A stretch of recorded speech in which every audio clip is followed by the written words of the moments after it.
Oi, bonitos e bonitos, tudo bom com vocês? Começando mais um vídeo aqui no canal, estamos em Semana Misteriosa, vídeo novo todo dia, durante 7 dias. Então se você perdeu os vídeos que eu já postei, vai lá maratonar. Playlist completa também com todos os casos que eu já contei aqui no canal, são mais de 400 casos, vai estar aqui na descrição. Quinta Misteriosa também é podcast pra ouvir quando e onde quiser, e não esquece de me acompanhar nas redes sociais que eu vou deixar aqui na tela pra vocês. Me sigam por lá que tem conteúdo extra. O caso que eu vou contar pra vocês hoje, vocês me pediram muito, que é o caso Elisa Samúdio, e uma das principais fontes que eu usei pra esse vídeo é o documentário Vítima Invisível, o caso Elisa Samúdio, que vocês conseguem assistir lá na Netflix. Então agora bora começar o caso de hoje.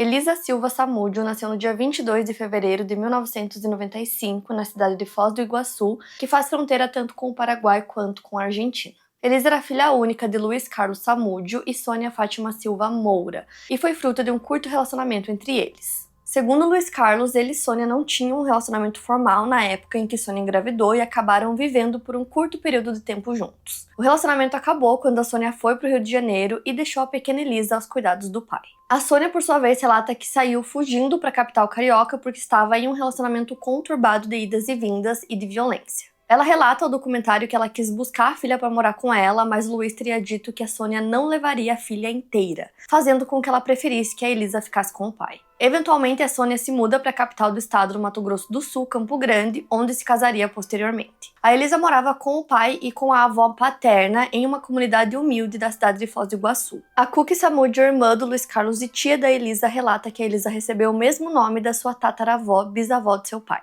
Ela ia para a escola junto com a Elisa, elas brincavam juntas e gostavam de ir brincar no rio. A Luciane Miller, amiga de infância da Elisa, relata que ela tinha um sorriso no rosto, uma alegria que ninguém tirava dela. Quando ela tinha por volta de 2 anos de idade, Luiz Carlos encontrou uma nova companheira chamada Dulce Pilger, de 22 anos na época. Dulce também tinha uma filha chamada Suelen. Depois de começarem a se relacionar, Dulce e o Luiz passaram a morar juntos e decidiram que seria bom para criar as duas meninas juntas, a Elisa e a Suelen. Então o Luiz Carlos se muda com a Elisa para casa onde a Dulce já morava com a sua filha. Mas o relacionamento eventualmente enfrentou algumas dificuldades fruto da infidelidade do Luiz Carlos. A Dulce relata que ele era um homem bonito e tinha algo que parecia sempre atrair as mulheres. Ela descobriu que ela estava sendo traída e que uma de suas vizinhas estava grávida do Luiz. Eles brigaram e acabaram se separando, só que ela teria passado mal, foi pro hospital e descobriu que, assim como a vizinha, ela também estava grávida dele. Dulce e sua vizinha engravidaram com menos de 1 mês de diferença. Eles continuaram separados e, eventualmente, o Luiz encontrou outra companheira chamada Silvia Oliveira, a segunda madrasta da Elisa. Enquanto a Elisa crescia, ela tinha muito interesse por futebol de salão, o qual ela jogou durante 10 anos. Quem a conhecia dizia que desde criança, desde pequena, ela tinha esse sonho de jogar profissionalmente, inclusive ela queria sair do Brasil e jogar internacionalmente.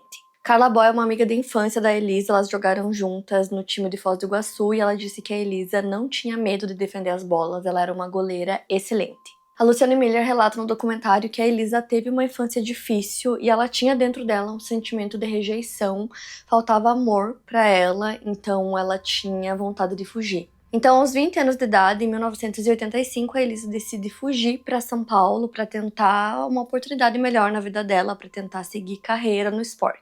Mas, infelizmente, ao chegar em São Paulo, ela enfrentou uma realidade muito difícil, muito mais difícil do que ela imaginava. A Mônica Castro é advogada da Sônia, mãe da Elisa, e no documentário ela conta que o mercado, do esporte em São Paulo é extremamente competitivo. E a Elisa era uma pessoa de fora, ela não tinha contatos e não tinha experiência jogando profissionalmente. Ela acabou se deparando com um mercado mais fechado que parecia não se abrir para ela. Mas ela precisava se manter financeiramente, então ela acabou fazendo contato com algumas pessoas que trabalhavam no setor de entretenimento adulto. Então ela fez alguns filmes para ter uma renda enquanto ainda tentava sua carreira como goleira. No documentário tem algumas mensagens que eles mostram que ela trocava com um amigo pelo MSN e nessas mensagens ela falava sobre esses filmes que ela fez e ela dizia que ela só fez isso por dinheiro e que ela se arrependia. Esse fato seria utilizado posteriormente pelo público brasileiro, onde as pessoas diziam que a Elisa era uma mulher da vida. Mas a Silvia Oliveira, madrasta da Elisa, disse que ela não era, que esse não era o caso e que ela só fez esses filmes por pura necessidade. Eventualmente, a Elisa passou a ter o sonho de trabalhar como modelo e as reportagens que saíam sobre ela na época se referiam a ela dessa forma, como modelo. Depois de alguns anos tentando a vida em São Paulo, ela percebe que aquilo não era para ela e decide se mudar para o Rio de Janeiro, então ela se muda em 2009, aos 25 anos. Durante um churrasco de amigos no Rio, ela conhece o Bruno Fernandes Souza, conhecido como o Goleiro Bruno na época. Ela mesma relata em entrevista que chegou ao local do churrasco, achou ele bonito, mas que ele teria tomado a iniciativa de conversar com ela primeiro. Eles conversaram e acabaram se relacionando, um relacionamento que, segundo pessoas próximas da Elisa, duraria alguns meses e, eventualmente, a Elisa acabou engravidando. Posteriormente, ele relataria que o caso deles foi algo de apenas uma noite e ela teria engravidado, mas a Sônia, a mãe da Elisa, disse que eles se relacionaram por cerca de 4 meses antes que a Elisa engravidasse. Agora falando um pouquinho sobre o Bruno. Ele nasceu no dia 23 de dezembro de 1984, na cidade de Ribeirão das Neves, na região metropolitana de Belo Horizonte. Ele foi criado pela avó paterna porque os seus pais o abandonaram ainda bebê. O Bruno foi criado pela avó dentro de uma favela e desde cedo jogava futebol. Ainda na infância, ele conhece Daiane Rodrigues e eles moravam no mesmo bairro e conforme cresceram, eles começaram a namorar. Daiane relata ao documentário que o Bruno foi seu primeiro namorado, ela tinha 12 anos e ele tinha 14. Na época ele já jogava futebol como goleiro, mas ser um jogador famoso e reconhecido estava apenas nos planos dele, já que tanto ele quanto a Daiane vinham de uma realidade muito pobre. Em 2004, os dois se casam. Na época, a Daiane ainda era menor de idade, ela tinha 17 anos. O Bruno, apesar de ter crescido sem os pais, segundo a Daiane em entrevista ao Estado de Minas, em 2012, nunca teria se envolvido com drogas ou criminalidade. A Daiane disse que quem viu o jogador de fora observando aquela realidade não acreditava que ele chegaria a algum lugar ou que a realidade dele pudesse mudar tanto. Sobre o relacionamento, ela relata que quando eles eram namorados, o Bruno era um homem maravilhoso e carinhoso. Ela disse que não achava que o sucesso subiria a cabeça do jogador. Bruno iniciou sua trajetória em clubes maiores através do Atlético Mineiro e teve uma curta passagem pelo Corinthians antes de ser contratado pelo Flamengo. No início ele era reserva, mas com o machucado de Diego, o goleiro titular, o Bruno acabou substituindo. Ele e a esposa Daiane se mudam para o Rio de Janeiro após a contratação do Bruno, que aconteceu em setembro de 2006. Na época, a primeira filha do casal, Maria Eduarda, já tinha nascido e a segunda filha, Bruna Vitória, nasceu quando o casal já morava no Rio. A Daiane relata no documentário que antes mesmo da mudança, quando ele começou a ficar um pouco mais conhecido no meio do futebol, já começaram a aparecer mais e mais mulheres e aos poucos ela descobria as traições do marido. Com a mudança, essas traições acabaram ficando mais evidentes ainda para Daiane e ela relata no documentário que já chegou a contar 7 ou 8 amantes ao mesmo tempo. Na visão dela, depois que o Bruno foi jogar pelo Flamengo, ele ficou mais deslumbrado do que já estava e se enxergava como imbatível. Dentro da cultura de jogadores de futebol existe uma grande energia do machismo e Caio Barbosa, jornalista esportivo do jornal Extra, explica no documentário que o Bruno levava uma vida regada a excessos, eram muitas amantes ao mesmo tempo, muitas festas e muita bebida. De acordo com o jornalista, esse estilo de vida seria parte da cultura desses jogadores, eles precisam participar dessa vida como uma forma de autoafirmação de toda a masculinidade tóxica que eles demonstram. Tanto que em 2008, o Bruno e outros jogadores do Flamengo acabaram se envolvendo em uma briga com garotas de programa no sítio do Bruno, que ficava em Esmeraldas, Minas Gerais. Nessa época, o casamento com a Daiane já não estava bom, porque o Bruno simplesmente sumia de casa, segundo ela em entrevista ao Estado de Minas em 2012. O Bruno ia para a concentração no sábado, jogava no domingo e muitas vezes só voltava para casa na segunda. Em 2008, ele inicia um namoro com a dentista Ingrid Calheiros Oliveira e a Daiane só descobriria sobre a Ingrid em abril de 2009, quando ela e o Bruno estavam noivos. Nessa época, o Bruno já conhecia e já se relacionava com a Elisa, que teria engravidado por volta de maio de 2009. A Sônia, que é a mãe da Elisa, disse que existem provas de que os dois trocavam mensagens antes da Elisa engravidar. Então ela relata pro Bruno que ela estava grávida e que o filho era dele e ela pede uma ajuda financeira, inclusive ela entra na justiça pedindo um auxílio financeiro e aí posteriormente esse processo muda para um processo de reconhecimento de paternidade. Em mensagens que a Elise trocava no MSN tinham conversas onde ela dizia que o Bruno se preocupava com ela, que eles sempre saíam para jantar, que ele dava comida na boca dela e se preocupava para que ela não ingerisse bebida alcoólica por conta do bebê. Isso teria sido logo no começo, quando ele descobriu a gravidez, mas em mensagens ela também dizia que ele fazia alguns comentários falando que ela só tinha engravidado em busca de dinheiro e fama, mas segundo ela esse não seria o caso. Aparentemente a Elisa não planejava ficar grávida, mas depois que ela descobriu a gravidez, ela decidiu ficar com o bebê e ela se importava muito com ele. Isso aconteceu em 2009, que foi a época em que o Bruno estava no auge da sua carreira. O Bruno era um ídolo para a torcida do Flamengo e era um jogador que era reconhecido no país todo. Também nessa época o Jornal Extra tinha uma promoção que se chamava Almoce com seu ídolo, então leitores e fãs conseguiam participar para concorrer ao almoço com o seu ídolo e o Bruno participou. No dia 22 de agosto de 2009, o Bruno vai almoçar com 3 fãs e aí ele leva a Ingrid com ele, né, sua noiva. Então eles estavam juntos já há mais ou menos um ano e o Jornal Extra transmite esse almoço como ele sempre fazia. E foi assistindo isso pela TV que a Elisa descobriu que ele estava noivo de outra mulher, que ela não fazia nem ideia. Então assim ela decide ir até a TV também para anunciar que ela estava grávida do goleiro Bruno. Então ela procura o Jornal Extra e dá uma entrevista para eles e ela conta que ela conheceu o Bruno em um churrasco no Rio de Janeiro, um churrasco entre amigos, e que eles se relacionaram e ela engravidou e que quando ela contou para ele que ela estava grávida, ele perguntou para ela o que ela queria fazer e ela disse que ela queria ter o filho. Segundo ela, eles continuaram se envolvendo e estava tudo bem até que ela descobriu pela TV que ele estava noivo. E aí ela fala nas palavras dela, do nada ele ficou maluco. E aí ela fala que ele parou de atender suas ligações. Depois que a polêmica estourou, o Bruno disse que a Elisa estava maluca, que o filho não era dele, que eles não tiveram um relacionamento e que o que eles tiveram foi uma coisa de uma noite só. Devido ao histórico da Elisa, por ela já ter feito alguns filmes adultos, né, e por o Bruno ser um dos jogadores mais famosos na época, né, que o caso aconteceu, então muitas pessoas começaram a julgar a Elisa por conta disso, começaram a descredibilizar a história dela. Então as pessoas chamavam ela de mulher da vida, Maria Chuteira, falavam que ela só queria o dinheiro do Bruno e que ela tinha dado o golpe da barriga. Pouco depois de divulgar sua gravidez na imprensa e contar que o pai do seu filho era o goleiro Bruno, no dia 13 de outubro de 2009, a Elisa vai até a Delegacia de Atendimento à Mulher em Jacarepaguá para fazer um boletim de ocorrência contra o Bruno. Tem um vídeo da Elisa que ela tá na frente da delegacia e ela conta o que aconteceu. Daí entrei na KM dele, a gente ficou conversando um tempão, aí do nada entra um cara por um lado, macarrão, amigo dele, aí ele pegou, começou a me bater, falou assim, você não queria se aparecer, você foi no jornal rindo, falando que você ficou com isso, com aquilo, me deu 2 bofetões enormes na cara e ficou rodando, falou assim, não sei se eu te mato, não sei o que eu faço. Eu falei assim, se me matar é pior porque as pessoas vão atrás de você. Aí ele pegou e falou, mas se eu te matar e te jogar em qualquer lugar, não vão descobrir que fui eu. Segundo a Elisa, o Bruno teria ligado pra ela 1h48 da manhã dizendo que queria conversar com ela. Ela disse que ele queria encontrá-la, mas em um primeiro momento ela não quis, só que ela ficou com medo que se ela não fosse, ele invadisse o local que ela estava e fizesse alguma coisa contra ela. Segundo a Elisa, ele foi buscá-la e aí ele começou a agredi-la, dizendo que ela foi até o jornal porque ela queria se aparecer. Segundo a Elisa, ele deu 2 bofetões no rosto dela, levou ela até o apartamento dele. Lá ele deu diversas pílulas pra ela dormir e também fez ela beber uma bebida que tinha um gosto muito ruim. Ela acorda por volta das 2 horas da tarde e o Bruno fala que ela deve abortar a criança na sexta-feira, algo que ela não queria,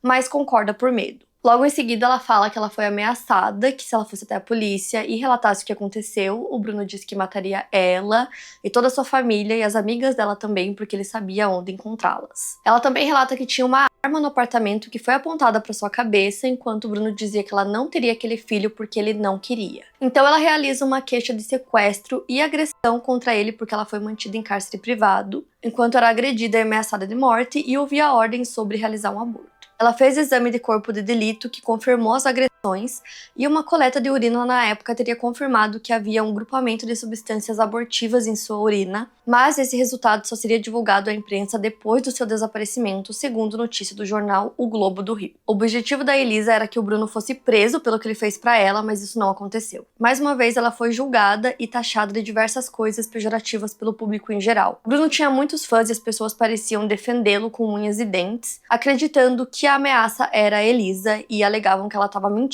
A Elisa, inclusive, foi até o programa A Tarde é Sua, da Rede TV, apresentado pela Sônia Abrão, no qual ela conta um pouco sobre o que estava acontecendo e ela rebatia as críticas. A apresentadora questiona se ela tinha como comprovar que as agressões realmente tinham acontecido. A Elisa conta que uma das suas amigas sabia que o Bruno passou em seu apartamento para buscá-la, mas depois disso só ela e Bruno sabiam o que tinha acontecido e ela não tinha efetivamente como provar, além dos exames que ela já tinha feito. Elisa, inclusive, teria pedido uma medida protetiva contra Bruno, que foi negada por uma juíza. Segundo o jornal O Globo, em matéria publicada em julho de 2010, a juíza titular Ana Paula Del Duque Miguel Viola de Freitas, do terceiro juizado de violência doméstica, negou o pedido porque Elisa já não mantinha nenhum tipo de relação afetiva, familiar ou doméstica com Bruno, o que fazia com que ela não pudesse se beneficiar das medidas protetivas, nem tentar punir o agressor sob pena de banalizar a finalidade da Lei Maria da Penha. Mesmo com tudo isso acontecendo, Bruno não foi desligado do Flamengo, mas ele não foi convocado pela seleção brasileira e perdeu a oportunidade de ser contratado pelo Milan. Pouco depois de denunciar o goleiro, a Elisa decidiu sair do Rio de Janeiro temendo as ameaças dele.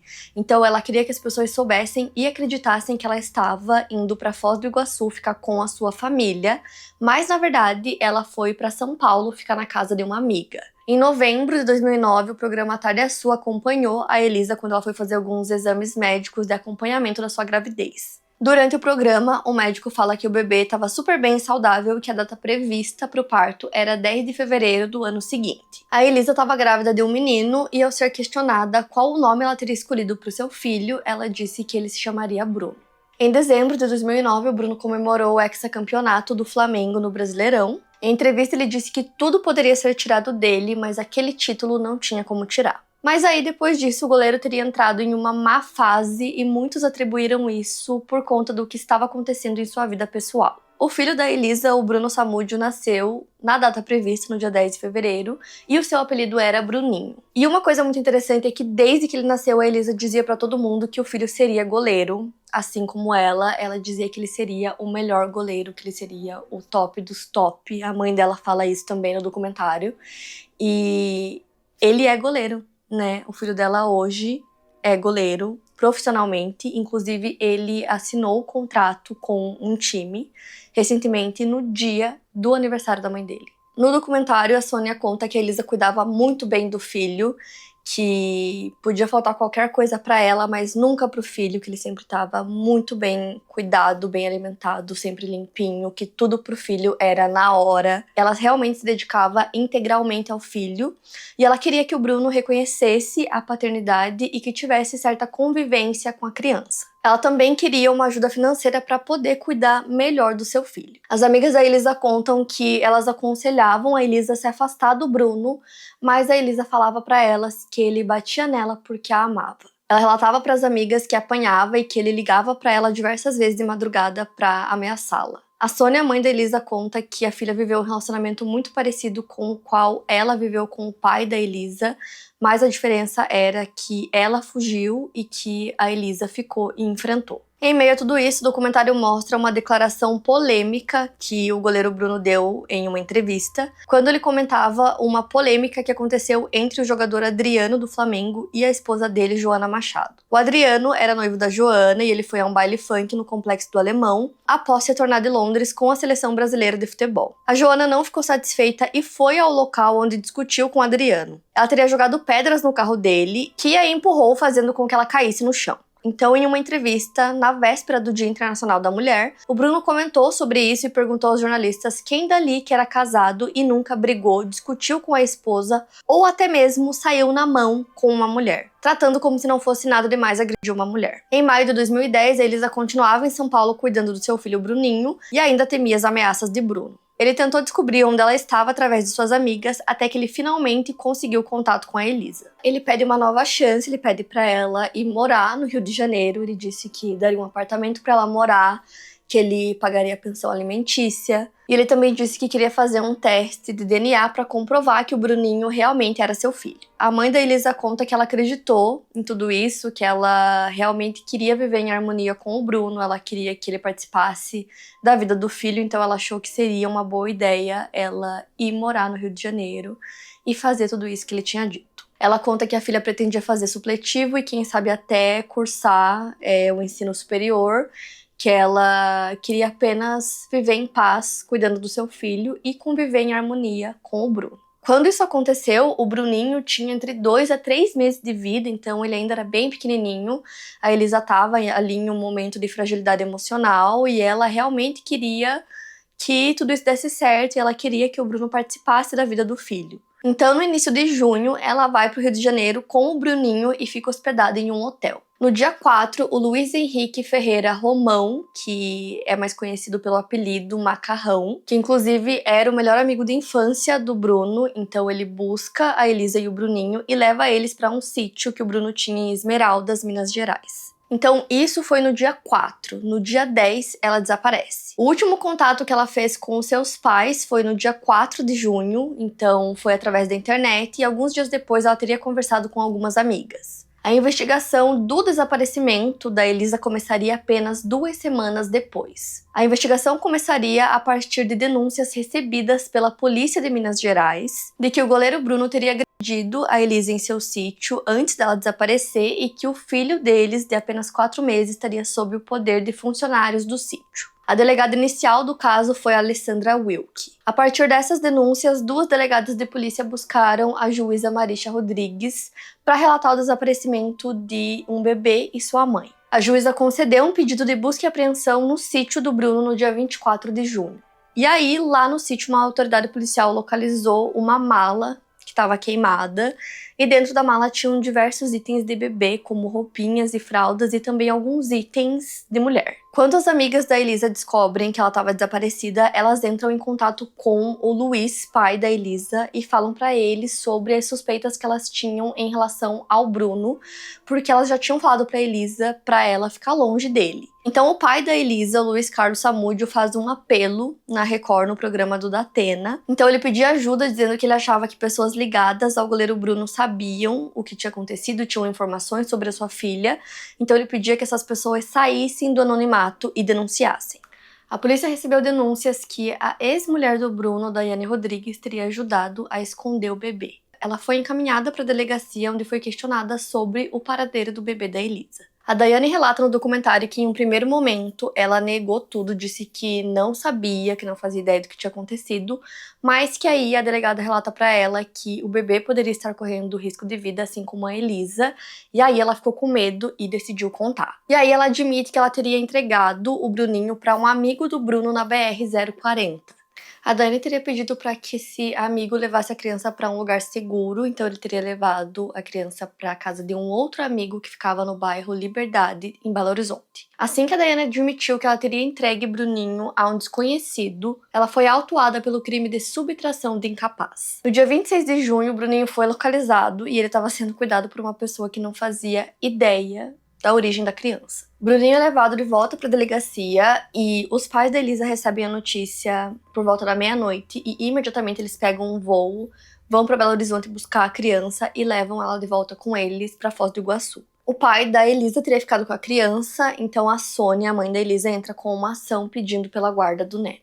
A Justiça de Foz do Iguaçu decide em favor da Sônia. Então, oficiais de justiça buscam o Bruninho na casa do avô e o levam para o conselho tutelar da cidade, onde o Bruninho encontra com a avó e volta com ela para Campo Grande, no Mato Grosso do Sul. E aí o pai da Elisa, o Luiz Carlos Samúdio, vai ao programa do Ratinho para falar sobre como a Sônia teria sumido na infância da Elisa, mas agora teria retornado pelo neto. Segundo ele, ela queria Bruninho porque ele era uma galinha dos ovos de ouro. Ele se mostrava na mídia como arquiteto e empresário, mas a advogada da Sônia, Mônica Castro, relata no documentário da Netflix que a justiça decidiu em favor da Sônia porque o Luiz Carlos foi processado por abuso. Em entrevista, o Bruno relata que teria visto a Elisa pela última vez 2 meses antes, quando ele conheceu o seu filho, que teria sido entregue a ele através do seu braço direito, o Macarrão, a pedido da própria Elisa, que teria dito para o Bruno se virar com a criança. Ou seja, o Bruno acusou a Elisa de abandonar o filho e disse que ele cuidou dele. Já a Daiane conta que ela e o Bruno já estavam separados, mas que ela tinha ido até o sítio que era deles e que ela estava procurando por casas em Minas Gerais. Ela disse que o Bruno contou para ela a mesma história de que a Elisa teria deixado o filho com o Macarrão e teria dito pro Bruno se virar e cuidar da criança. A Daiane disse que acreditou no Bruno e que, na época, suas filhas tinham 1 ano e 4 anos e que ela pegou o Bruninho e cuidou dele da mesma forma que cuidava de suas filhas. O caso já estava famoso e sendo falado no país inteiro e também atraía a atenção de todos os repórteres. O Hudson Correia, que é um jornalista da Folha de São Paulo, disse que ele e um fotógrafo pegaram um táxi e foram até o sítio porque eles sabiam que era um local onde a Elisa passou antes de desaparecer. Ele disse que eles estavam circulando em volta do sítio fazendo algumas fotos quando ele pisou em cima de um álbum queimado. Ele disse que ele pegou esse álbum de fotos e mostrou para o seu amigo fotógrafo e eles perceberam que era um álbum de fotos de bebê. A maioria das fotos estavam queimadas, mas em 3 delas dava para ver claramente o rostinho do bebê. Então eles pegaram aquele álbum, entregaram para as autoridades e aí o pai da Elisa viu aquelas fotos e imediatamente reconheceu o seu neto. Como as fotos mostravam o filho da Elisa, elas eram um claro indício de que ela esteve no local e que era uma evidência de crime. Em meio a tudo isso, o carro do Bruno teria sido apreendido em Minas Gerais por irregularidades na documentação. Com o veículo em mãos, as autoridades realizaram uma perícia. A perita criminal Ângela Romano, especialista em morte violenta, diz que no dia 29 de junho de 2010, ela foi convocada para realizar a perícia no carro. O veículo era uma Range Rover que estava no pátio de detenção de veículos na cidade mineira de Contagem. A perita notou que haviam quantidades consideráveis de sangue dentro do carro, que seria cerca de 500 ml, o que é bastante. O material foi coletado e enviado para exames laboratoriais que determinaram 2 perfis de DNA, um masculino e um feminino, que nesse caso o feminino pertencia a Elisa. Com essas evidências, a polícia determinou que houve um conflito violento dentro do carro envolvendo um homem e a Elisa. Enquanto a investigação corria, o delegado Edson Moreira relata que ele se aproveitava do que chamou de burrices cometidas pelo goleiro Bruno. Segundo ele, essas burrices seriam as declarações do jogador para a mídia, porque muita coisa do que ele falava apresentava grandes inconsistências com o que a polícia descobria através de investigações e até mesmo ele se contradizia muitas vezes. Todas essas entrevistas eram gravadas pelo delegado e enviadas para a perícia, que examinava as contradições do que ele falava. Todos os funcionários do sítio do Bruno foram chamados para dar seus depoimentos e, segundo o delegado Edson Moreira, assim que a polícia conseguiu versões detalhadas de todos eles e conseguiu montar a história do que teria acontecido, eles pediram a prisão de todos que estavam envolvidos. De acordo com alguns depoimentos, a Elisa teria sido levada ao sítio do Bruno para uma casa em outra cidade, em Vespasiano, também em Minas Gerais. Denúncias anônimas relatavam que ela estava morta e que suas roupas haviam sido queimadas. No dia 5 de julho, a polícia teria recebido denúncias de que o corpo de Elisa estava na Lagoa Suja, em Ribeirão das Neves, cidade natal do Bruno. Foram realizadas buscas na lagoa e em seu entorno, mas nada relacionado a Elisa foi encontrado. No dia 7, a Justiça de Minas Gerais expediu 7 mandados de prisão temporária e no Rio de Janeiro são emitidos 2 mandados de prisão. Tanto o Bruno quanto seu braço direito, conhecido como Macarrão, eram procurados no Rio de Janeiro e em Minas Gerais. Por volta das 5 horas da manhã, policiais do Rio de Janeiro e de Minas Gerais vão ao condomínio onde o Bruno morava, mas ele não foi encontrado lá. Ainda naquela manhã, Michel Assef Filho, advogado do Flamengo, disse que seu cliente se entregaria. Ele não sabia exatamente onde o Bruno estava, mas ele iria se entregar. No final da tarde, às 5 horas, tanto o Bruno quanto o Macarrão se entregam à polícia. A investigação do caso envolvia 9 pessoas, mais de 50 advogados e mais de 150 testemunhas. O Bruno foi mantido na penitenciária de segurança máxima Nelson Hungria, em Contagem, em Minas Gerais. As audiências iniciais do caso aconteceram em novembro de 2010. O Bruno tinha uma equipe de advogados que acreditavam que uma confissão por parte do Bruno não o beneficiaria em nada, já que o corpo da Elisa não foi encontrado, e segundo os advogados não haviam provas suficientes contra ele para condená-lo pelo crime. Um dos advogados, Rui Pimenta, disse em entrevista que ele não deveria ser julgado por assassinato em um caso de desaparecimento, já que ninguém tinha realmente certeza de que Elisa estava morta. O Bruno tinha muitos fãs na época, muitos fãs que defendiam que ele era inocente. As audiências do julgamento ocorreram no Fórum de Contagem e sempre havia uma grande operação de escolta para levá-lo até as audiências. Em seus depoimentos iniciais, Bruno alegava que em nenhum momento Elisa ou o filho estiveram correndo risco de vida e repetiu a história de que Elisa teria pedido para que ele cuidasse do filho. Bruno disse que ela pediu para ele cuidar do menino por uma semana, que ela voltaria para buscá-lo depois desse período. Na época existia grande dúvida em relação ao assassinato ou não de Elisa, justamente porque não haviam encontrado seu corpo. No programa do Ratinho foi divulgada uma recompensa de R$1 milhão para quem trouxesse Elisa viva. Inclusive a Ingrid, noiva do Bruno na época, dizia que tinha esperanças de que Elisa voltaria viva. O delegado Edson Moreira afirma que no mês anterior ao desaparecimento, em maio, a tentativa do Bruno de convencer que Elisa fosse para o Rio de Janeiro era apenas uma fachada para atrair Elisa de volta. Quando o Macarrão foi buscar Elisa no hotel, o Bruno estava na concentração do jogo e Elisa queria levar Bruninho para conhecer o pai. Segundo o delegado, o Macarrão enrolou Elisa. O Bruno alega que Elisa queria fazer um escândalo junto à imprensa. Um dos depoimentos mais importantes do caso seria o de Jorge Luiz Rosa, que é sobrinho do Bruno e tinha 17 anos na época, estaria junto com o Macarrão quando ele foi buscar a Elisa no hotel. Ele relata que houve um desentendimento dentro do carro, ele tomou as dores do tio, ele e a Elisa discutem e há agressão física de ambas as partes.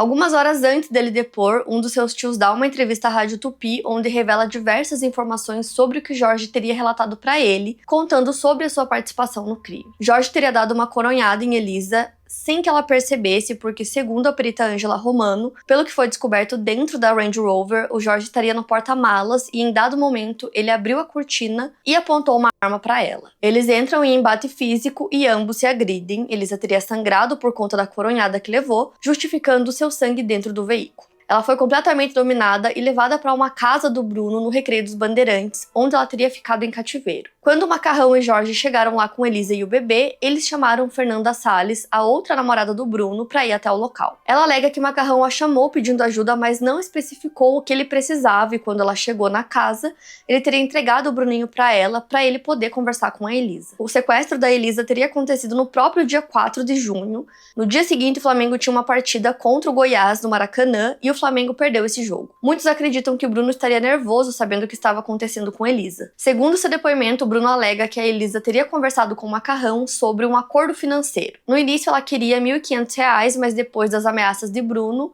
algo que ele chamou de confusão, esse valor passou para R$ 50.000. Elisa teria dito que tinha despesas e dívidas e que precisava arcar com tudo isso, por isso ela precisava do dinheiro. O Bruno disse que não tinha 50, mas que tinha 30 e poderia ajudá-la com esse valor. Elisa queria voltar para São Paulo e Bruno queria depositar o dinheiro para ela, mas de acordo com o jogador, ela disse que não confiava nele e queria viajar para Belo Horizonte para buscar o pagamento. De acordo com o delegado Edson Moreira, a Range Rover do Bruno tinha um rastreador que mostrou para a polícia o percurso feito do Rio de Janeiro até Belo Horizonte, que é um percurso de 440 quilômetros. Ela foi levada na Range Rover enquanto o Bruno teria ido em sua X5. Eles chegaram à capital mineira de madrugada, depois foram para o sítio do jogador, onde eles tomaram o celular da Elisa e a mantiveram como refém dentro de um quarto. Ela teria ficado no local por cerca de 6 dias, e nesses 6 dias muitas pessoas passaram pelo sítio e disseram que o clima lá era de festa. Tanto Bruno quanto Daiane negam a versão de que a Elisa teria ficado presa dentro desse quarto durante todos esses dias. Então o Bruno fala que o sítio é todo aberto e que quem passa pelo sítio consegue ver o sítio e ver tudo que tem lá. Então ele fala que ela ficou junto com todo mundo e que ele passou esses dias brincando com o filho e conversando com ela. E a Daiane fala a mesma coisa, que ela estava junto com todo mundo. A Daiane até disse que ela teria perguntado pra Elisa se ela teria apanhado e ela respondeu que não, e ela viu que ela tinha um machucado no dedo e perguntou sobre esse machucado e ela teria dito que machucou o dedo na porta. Nesse momento as versões divergem um pouco porque, por exemplo, o Sérgio, que é o primo do Bruno, disse que viu a Elisa com um buraco grande na cabeça nesses dias que ela estava no sítio. Peritos acompanharam ele até o local, até o sítio, e ele disse que ela apanhou diversas vezes enquanto ela estava lá e que eles deixavam o som muito alto para que a música abafasse os gritos dela. Segundo o Sérgio, o Macarrão era a pessoa que mais agredia a Elisa, porém não tinham vestígios da Elisa no sítio. Segundo o Sérgio, a Elisa era obrigada a ligar diariamente para as amigas e conversar com elas e dizer que ela estava bem, que estava tudo bem.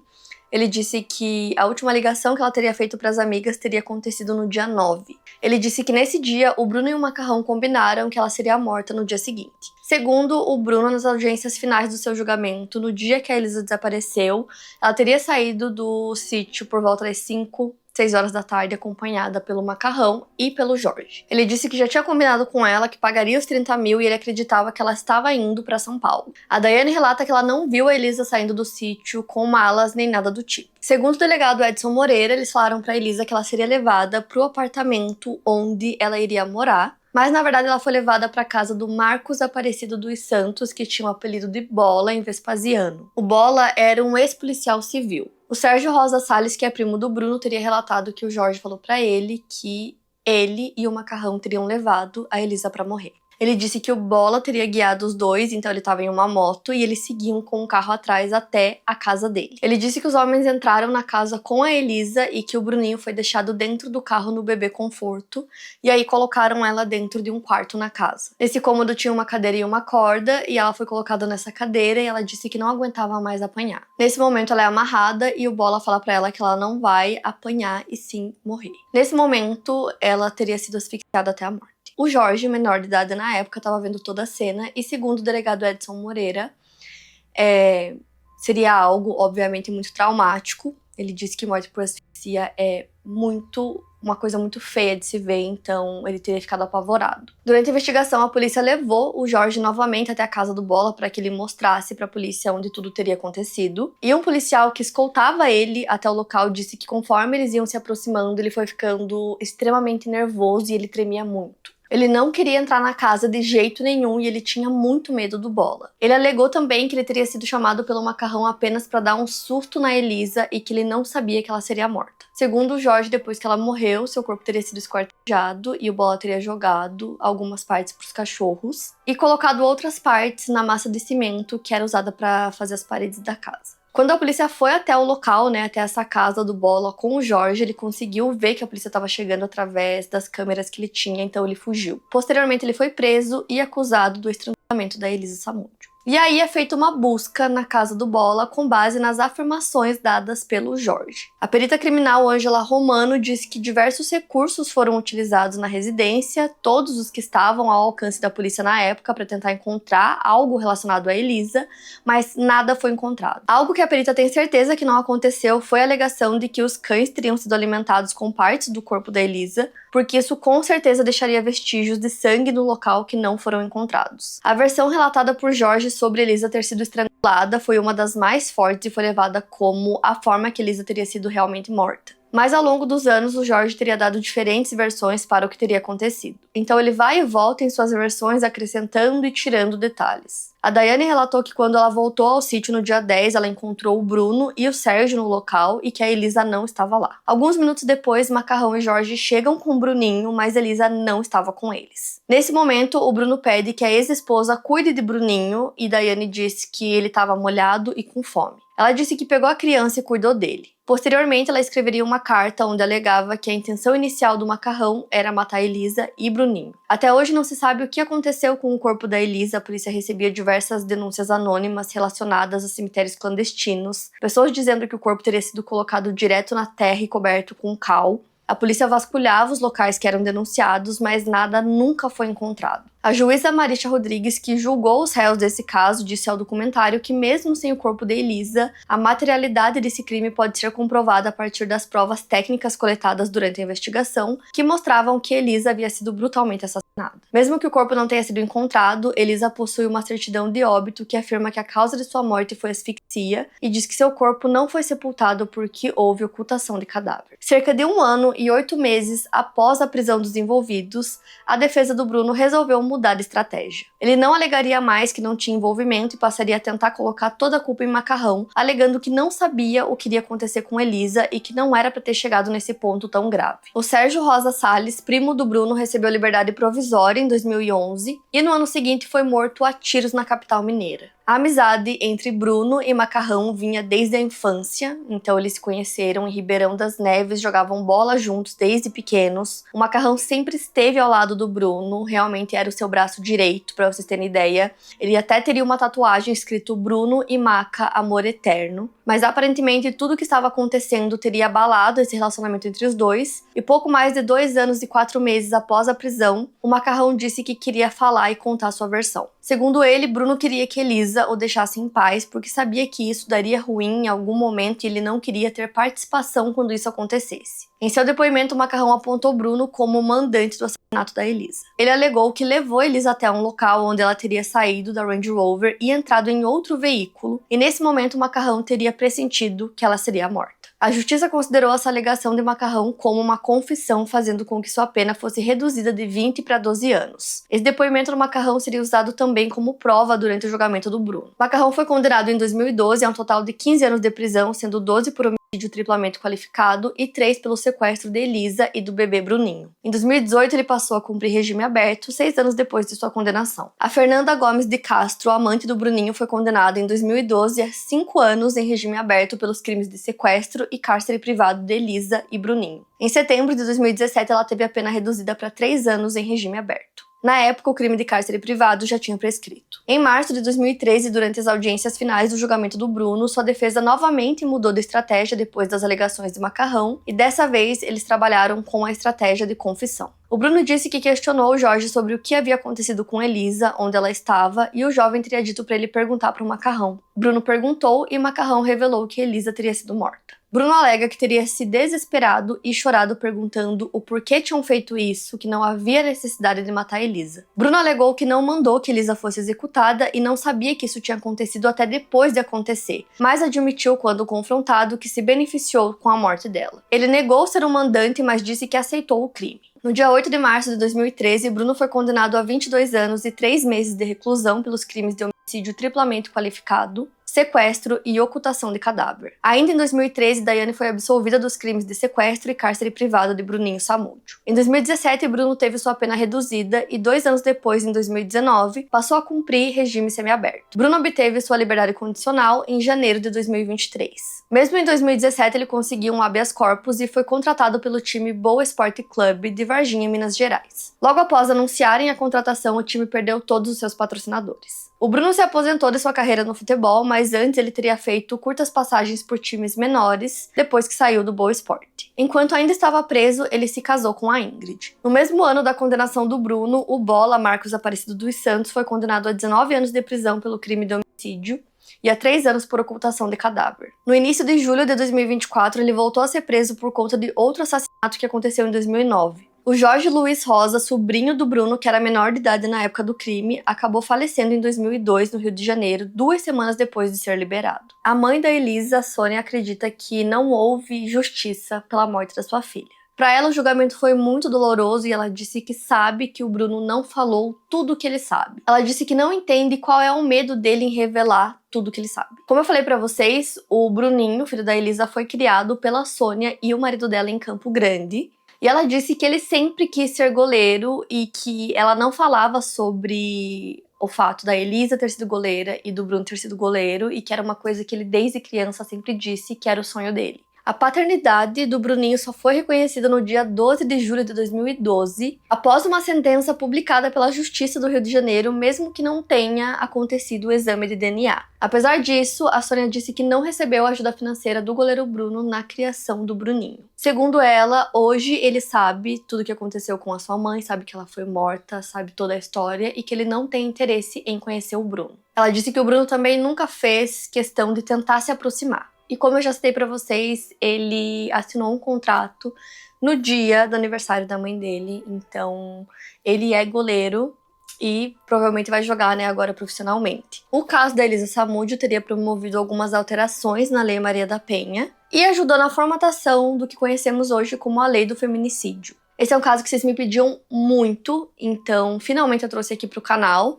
Como eu falei pra vocês, grande parte da minha fonte de pesquisa aqui foi o documentário que tem na Netflix, então lá tem várias entrevistas, então é legal que vocês assistam, tem vários cortes também que mostram entrevistas da própria Elisa, onde ela relata várias coisas.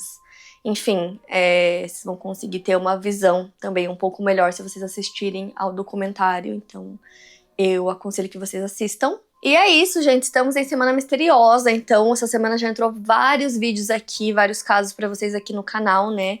Um vídeo novo todo dia durante 7 dias, então se vocês não estão acompanhando diariamente, vão lá assistir os outros casos que já entraram aqui no canal. Não esquece do like, me ajuda muito na divulgação. Já se inscreve aqui embaixo pra não perder nenhum vídeo novo. Playlist completa com todos os casos que eu já contei pra vocês, são mais de 400 casos pra maratonar.